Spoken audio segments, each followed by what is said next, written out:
जब केवल रावण का ही नहीं, सत्यभामा जी, सुदर्शन चक्र और गरुण का भी अहंकार चूर चूर किया था श्री हरि ने। श्री कृष्ण भगवान द्वारिका में रानी सत्यभामा के साथ सिंहासन पर विराजमान थे। निकट ही गरुण और सुदर्शन चक्र भी बैठे हुए थे। तीनों के चेहरे पर दिव्य तेज झलक रहा था। बातों ही बातों में रानी सत्यभामा ने श्री कृष्ण से पूछ लिया कि हे प्रभु, आपने त्रेता युग में श्री राम के रूप में अवतार लिया था और सीता आपकी पत्नी थी। क्या वे मुझसे भी ज्यादा सुंदर थीं? द्वारिकाधीश समझ गए कि सत्यभामा को अपने रूप का अभिमान हो चला है। तभी गरुण जी ने कहा कि भगवान, क्या दुनिया में मुझसे भी ज्यादा तेज गति से कोई और उड़ सकता है? इधर सुदर्शन चक्र से भी रहा नहीं गया और वे भी कह उठे कि भगवान, मैंने बड़े बड़े युद्धों में आपको विजय श्री दिलवाई है। क्या इस संसार में मुझसे भी अधिक शक्तिशाली कोई और है? भगवान मन ही मन मुस्कुरा रहे थे।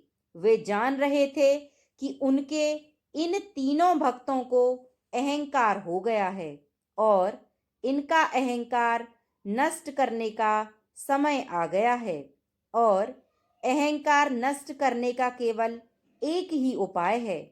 ऐसा सोचकर उन्होंने गरुण से कहा कि हे गरुण, तुम हनुमान के पास जाओ और कहना कि भगवान राम माता सीता के साथ उनकी प्रतीक्षा कर रहे हैं। गरुण भगवान की आज्ञा लेकर हनुमान को लाने चले गए।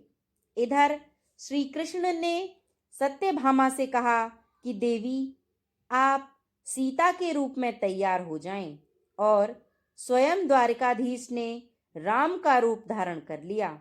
मधुसूदन ने सुदर्शन चक्र को आज्ञा देते हुए कहा कि तुम महल के प्रवेश द्वार पर पहरा दो और ध्यान रहे कि मेरी आज्ञा के बिना महल में कोई प्रवेश ना करे। भगवान की आज्ञा पाकर चक्र महल के प्रवेश द्वार पर तैनात हो गई और गरुण हनुमान जी के पास पहुंच गए। उन्होंने वहां पहुंचकर कहा कि हे वानर श्रेष्ठ, भगवान राम माता सीता के साथ द्वारिका में आपसे मिलने के लिए प्रतीक्षा कर रहे हैं। कृपया आप मेरे साथ चलें। मैं आपको अपनी पीठ पर बैठाकर शीघ्र ही वहां ले जाऊंगा। हनुमान जी ने विनय पूर्वक गरुण से कहा कि आप चलिए, मैं आता हूं। गरुण ने सोचा, पता नहीं यह बूढ़ा वानर कब तक पहुंचेगा। खैर, मैं भगवान के पास चलता हूं। और ऐसा सोचकर गरुण शीघ्रता से द्वारिका की ओर उड़ चले।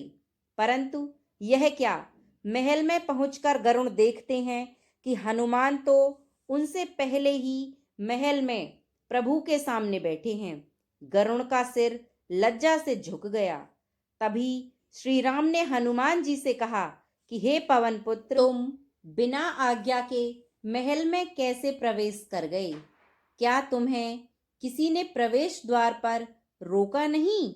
हनुमान ने हाथ जोड़ते हुए सिर झुकाकर अपने मुंह से सुदर्शन चक्र को निकालकर प्रभु के सामने रख दिया। हनुमान ने कहा कि प्रभु, आपसे मिलने से मुझे कौन रोक सकता है? इस चक्र ने रोका था, इसलिए इसे मुंह में रखकर मैं आपसे मिलने आ गया। मुझे क्षमा करें भगवान। भगवान मन ही मन मुस्कुराने लगे। हनुमान ने हाथ जोड़ते हुए श्री राम से प्रश्न किया कि हे प्रभु, आज आपने माता सीता के स्थान पर किस दासी को इतना सम्मान दे दिया कि वह आपके साथ सिंहासन पर विराजमान है? अब रानी सत्यभामा का अहंकार भंग होने की बारी थी। उन्हें सुंदरता का अहंकार जो था और वो पल भर में चूर चूर हो गया। रानी सत्यभामा, सुदर्शन चक्र एवं गरुण जी तीनों का गर्व चूर चूर हो चला था। वे भगवान की लीला को भली भांति समझ रहे थे। तीनों की आंखों से अश्रुधारा बहने लगी थी और वे भगवान के चरणों में झुक गए। अद्भुत लीला है प्रभु श्री हरि की। अपने भक्तों के अहंकार को अपने भक्त के ही द्वारा दूर किया उन्होंने। अतः इस कथा का सार है कि जीवन में कभी भी हमें अहंकार नहीं करना चाहिए। जरूरी नहीं है कि आज जो आपके पास है वह कल भी होगा। अपने अंदर जरा सा भी अगर अहंकार आने लगे तो स्वयं ठाकुर जी हमसे दूर हो जाते हैं। ठाकुर जी तो निस्वार्थ भक्तों से प्रेम करते हैं, अहंकारियों से नहीं। जय जय श्री राधे श्याम, जय जय श्री राधे श्याम। कहानी अच्छी लगी हो तो लाइक करें और चैनल को सब्सक्राइब जरूर करें। धन्यवाद।